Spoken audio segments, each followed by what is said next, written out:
আগে পিছে মোৰ যিটো ধাৰণা ৭ এপ্ৰিলত যোৱাবাৰ ইলেকশ্যন হৈছিল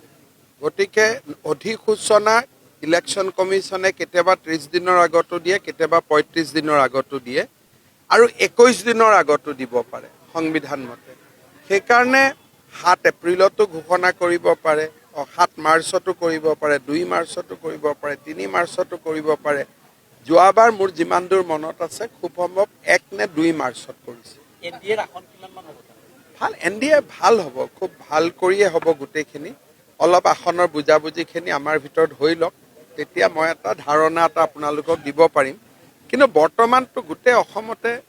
মানুহে সিদ্ধান্ত লৈছে যে এইখন চৰকাৰকে ঘূৰাই আনিব লাগে চাওক যেতিয়া সামাজিক জীৱনত মানুহে অসত্য কথাৰ আশ্ৰয় লয় তেতিয়া আপুনি ক'ত যাব আদালততে যাব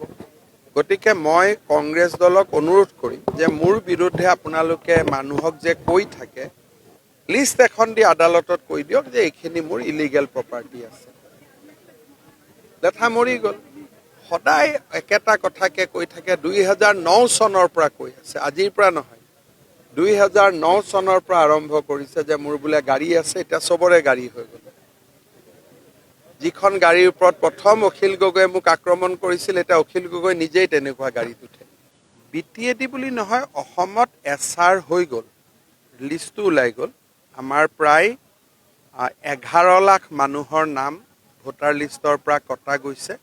আৰু ৫ লাখ মানুহৰ নাম ভোটাৰ লিষ্টত সোমাইছে গতিকে সৰ্বমুঠ ৭ লাখ মানুহৰ নাম কৰ্তন হৈছে ইয়াৰ ভিতৰত মৃত আছে ট্ৰান্সফাৰ আছে বিভিন্ন ধৰণৰ গতিকে এছআৰ সমাপ্ত হ'ল কিন্তু অসমত এছআইআৰ হ'ব কোনোবা এটা অহা বছৰ হওক বা যেতিয়াই হওক এছআইআৰ হ'ব আৰু তেতিয়া হয়তো আৰু বেছি স্কুটিনি হ'ব কিন্তু ইতিমধ্যে অসমৰ স্পেচিয়েল ৰিভিজন শেষ হৈ গ'ল আৰু এইবাৰ প্ৰথমবাৰৰ বাবে প্ৰায় ৮ লাখৰ ৭ লাখৰ ১১ লাখ ১১ পাছে প্ৰায় ৭-৮ লাখ মানুহৰ নাম কৰ্তন হৈছে এতিয়া যিটো হৈ গ'ল তাৰ ওপৰত কথা পাতিটো লাভ নাই যিটো হ'ব তাৰ ওপৰত কথা পাতিম সন্দেহযুক্ত লোক থাকিলে আপোনালোকেতো অভিযোগ দিব লাগিব গতিকে সেইকাৰণে যিহেতু হৈ গ'ল তাক আলোচনা কৰি লাভ নাই দুদিন আগত হৈছে আৰু ৭-৮ লাখ মানুহৰ নাম কৰ্তন হোৱাটো ইউটো এটা বহুত ডাঙৰ কাম ১১ লাখৰ নাম কাটিছে ৫ লাখ সোমাইছে টোটেল ৬ লাখ ভোটাৰ লিষ্টত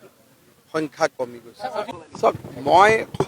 BTCৰ ইলেকশ্যনতো আপোনালোকক কৈছিলোঁ যে UPPL আৰু BPF দুইটাই আমাৰ বন্ধু দল কোনো শত্ৰু নহয় কিন্তু BTCৰ ৰাইজে যিটো সিদ্ধান্ত লয় তেনেকৈ আমি চলি থাকোঁ যদি দুইটা দলে ক'ৰবাত লগ লাগি আসনখিনি বুজাবুজি কৰি লয় সেইটো বড়োলেণ্ডৰ কাৰণেও মংগল অসমৰ কাৰণেও মংগল কিন্তু